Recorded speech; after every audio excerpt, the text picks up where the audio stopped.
In this video lesson, I'm going to talk about probability and lottery odds.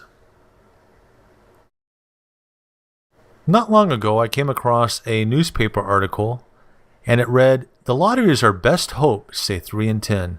That means that 30% of people think the lottery is their best hope. So in this video, I'm going to talk about how to calculate the odds of winning the lottery using two different methods. The first method is using combinations, or combination theory, I guess, of the equations. And don't be frightened away by all the numbers and the equations. I'm going to walk you through it, step by step. And the second method, I'm going to use probability theory, which is the classic way. So, and again, don't freak out. I'm going to walk you through it step by step. Depending on the lottery, there's a different number of balls that they choose. And in this example, I'm going to use 49 different balls. And I will pick 6 different numbers. There are a lot of different combinations picking 6 numbers at random from 49 different balls. And that's what I'm going to do. I'm going to count up or figure out how many different combinations. So that's the first thing, how many different combinations. And we know that the numbers we picked initially, that's just one combination. So if we know we have one combination out of how many total possible combinations, these represent one combination, and the order of the numbers do not make a difference. I'm going to calculate how many different combinations. So the first thing I know is n is equal to 49. That's the total number of balls. And small case n, or green n, is equal to 6. That's how many I'm going to pick at one time. Number of balls picked. So this is my standard equation. I'm going to just plug and chug. So I take 49 factorial divided by 6, the green 6, factorial. And then I take 49, again, 49 minus, let me squeeze through there, 49 minus 6. Close the parentheses and a factorial sign. And this simplifies to 49 factorial divided by 6 factorial. I'll bring that over. And I have 49 minus 6, which is 43. I bring down the factorial sign. And I multiply that times the 6 factorial. Now I could pound this out in a calculator, but I'm going to simplify it first. You don't have to, but I'm going to show you how to simplify it. So this all equals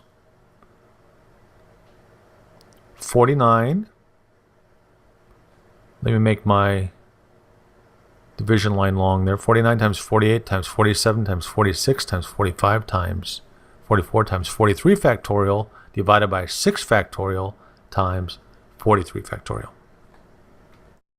The 43 factorials cancel. Now if I multiply out the numerator, I get 10 billion and something divided by 6 factorial,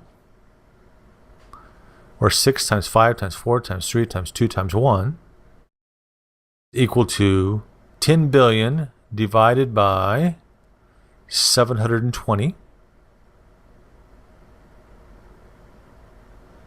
And this is equal to 13,983,816. That's the total number of combinations I can have with 49 balls, picking 6 at a time. So my total combinations is 13 million something. And I started out with one combination. So the chances of getting this one combination is 1 out of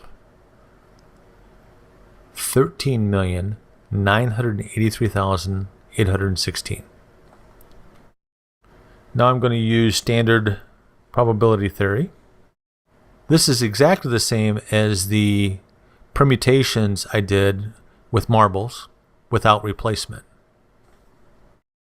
So what's the probability of picking a green ball? It's total picked out of total numbers. And in this case, it's 6 out of 49. So I pick one of the numbers, one of the green ones.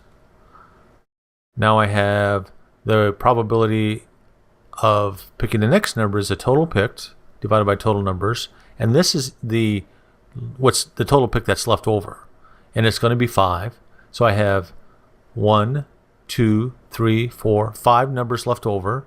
And so I'm going to move that 5. That's where that 5 comes from. Out of 48. So there's 48 numbers left over too. So if I added up all those numbers, there's 48 total. So it's 5 out of 48. And I'll bring that over there, right there. Now I have the same equation again. I have total picked, total left picked out of total numbers. And I have 4 left over, right?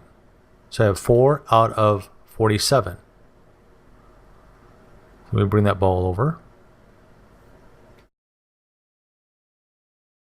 I have, again, the same thing over and over again. I hope you're getting the hang of it. Now I have 3 balls left, 3 green balls left. So it's 3 out of 46. Bring that over. Now I have 2 out of 45. I'm going to get there. So I have 2 out of 45. I have 2 balls left and out of 45 total balls. Let me bring that one over.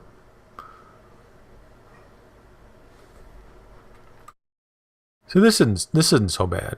And now finally I have the last total picked out of total numbers. I have 1 ball left out of 44 possibilities. Yeah, let me bring that ball over. Now let me take all these numbers, all these fractions right there, and let's multiply them all together. I'll multiply them all times each other. And the numerator, surprisingly, is equal to 720. And the denominator is equal to that 10 billion number we came up with before. And this is equal to 1 out of 13,983,816. So it calculates the same as the previous example. And I do like it when a plan comes together and everything works out. So share the knowledge, share the love. Facebook, Google+, Twitter. Questions and comments below. And don't forget to subscribe because I'm always posting new things.